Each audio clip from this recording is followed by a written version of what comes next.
Hello दोस्तों, आज 23 जनवरी 2024 और इस वक्त दोपहर के 3:15 हुए हैं। आज हम जा रहे हैं एक मोक्षधाम जो पालमपुर में पंचरुखी रोड पर पड़ता है और इसके साथ एक पार्क भी है।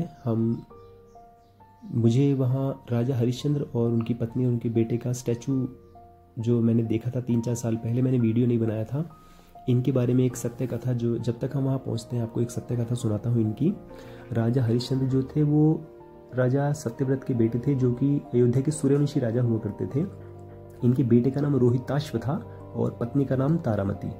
तो राजा हरिश्चंद्र के बारे में हम तो यही जानते हैं कि बहुत ही सत्यवान थे, हमेशा सच बोलते थे। कहते हैं ना कि तू तो राजा हरिश्चंद्र की औलाद हुआ, ये कहावत भी है।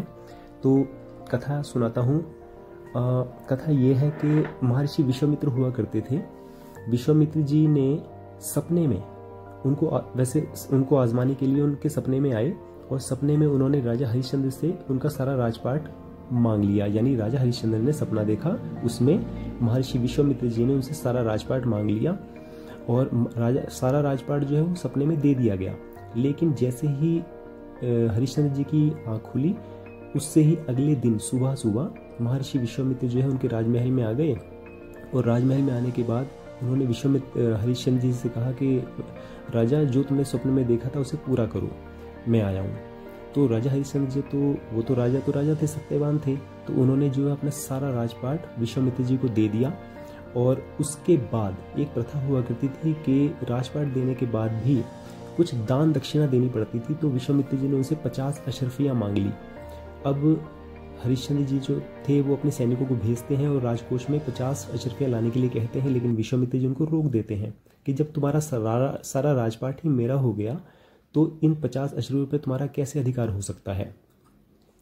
तो अब हरिश्चंद्र जी परेशान हो गए, तो उन्होंने अपने आप को गिरवी रखने की सोची।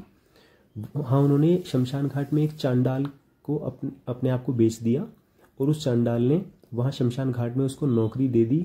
शमशान घाट में नौकरी करने लगे और नौकरी करते करते कुछ महीने बीत गए और इसी बीच ये जो आप देख रहे हैं मूर्ति, यही वो स्टैचूज हैं। राजा हरिश्चंद्र खड़े हैं, इधर उनकी पत्नी है। इसी बीच उनके बेटे की मृत्यु हो जाती है। उनकी पत्नी जो तारामती थी अपने बेटे रोहिताश्व को लेकर शमशान घाट में जाती है। शमशान घाट में हरिश्चंद्र जी जो थे वो शवों को अंतिम संस्कार करते हुए उनसे दक्षिणा लिया करते थे। ऐसे ही उन्होंने अपनी पत्नी से भी दक्षिणा मांगी, जबकि उनकी पत्नी के पास दक्षिणा नहीं थी।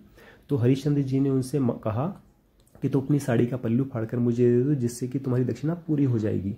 जैसे ही वो साड़ी का पल्लू फाड़ने लगती है, वैसे ही भगवान शिव वहाँ प्रकट हो जाते हैं।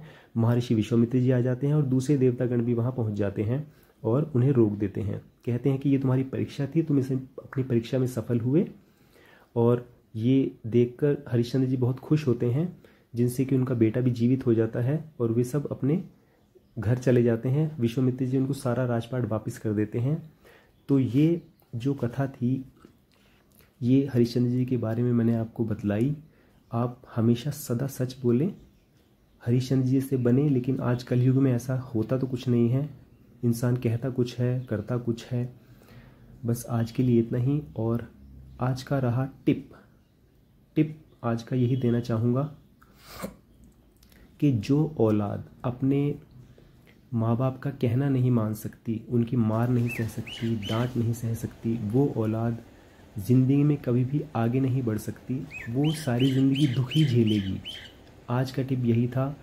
और जितने भी बच्चे हैं उन सबसे यही रिक्वेस्ट करूँगा कि अपने मम्मी पापा का कहना मानिए, हमेशा उनका कहना मानिए। जैसा वो कहते हैं वो आपकी भलाई के लिए कहते हैं, करते हैं।